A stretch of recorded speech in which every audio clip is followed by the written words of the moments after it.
Yürüyelim mi kalalım mı böyle?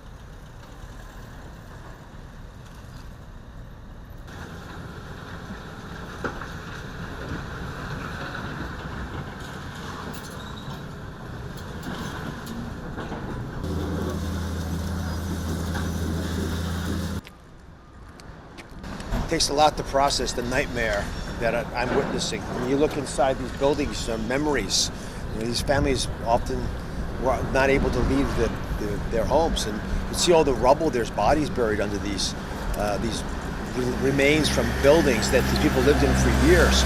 But what I'm witnessing as a doctor is something even more profound. The people who are hurt were often the healthcare workers, the people who provide the first line of defense to a population. So they're gone. So the basic safety net for society is missing, and that has led to a need for people to do things way beyond what would normally be expected.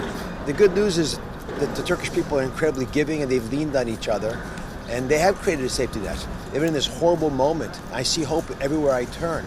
Just today, I witnessed a man who's been under this rubble for 300 hours, got pulled out, and he's going to survive, I'm confident. But he stopped hearing his kids' voices 5 days ago. They didn't survive. And those emotional scars are going to remain for generations. The quake zone's huge. People don't appreciate the massive number of buildings that have collapsed. In some places, like here, we've got 70-80% of the buildings collapsed. The ones that remain probably aren't viable. In other places, it's not quite as bad, but everyone is being torn apart. And it's not just medicines and medical equipment and baby formula and blankets and tents. Those are the things everyone's talking about. It's doctors and nurses, people who can actually man the hospitals, which themselves are in trouble. And we have to be able to provide shelter for these healthcare providers and food and the ability for them to do their job well. And that is an urgent issue that's required right now in Turkey. The ability to have the healthcare personnel move around the country to provide infrastructure support. Turkey's massive contribution for humanitarian aid and for management of refugees is something I think that many appreciate, but this disaster is going to create a big strain on the world's ability to provide infrastructure support for refugees and for disaster areas.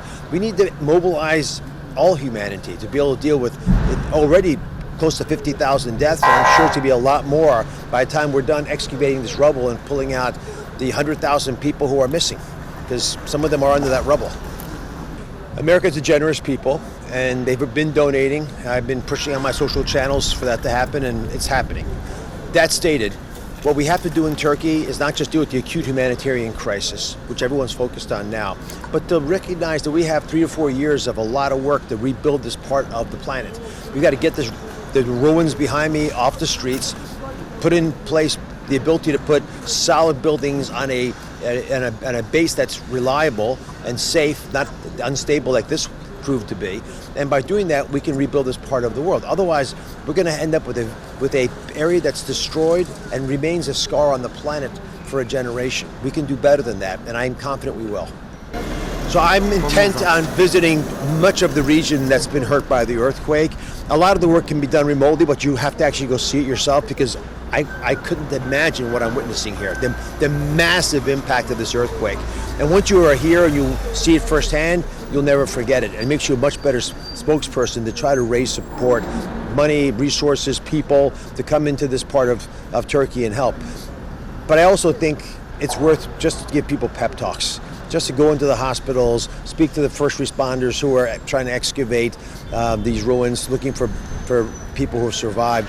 Everyone, the entire list of people who are involved in participating in the recovery of Turkey, they can all benefit from feeling support. And I think that's what most of the world needs to do, especially for the next few weeks.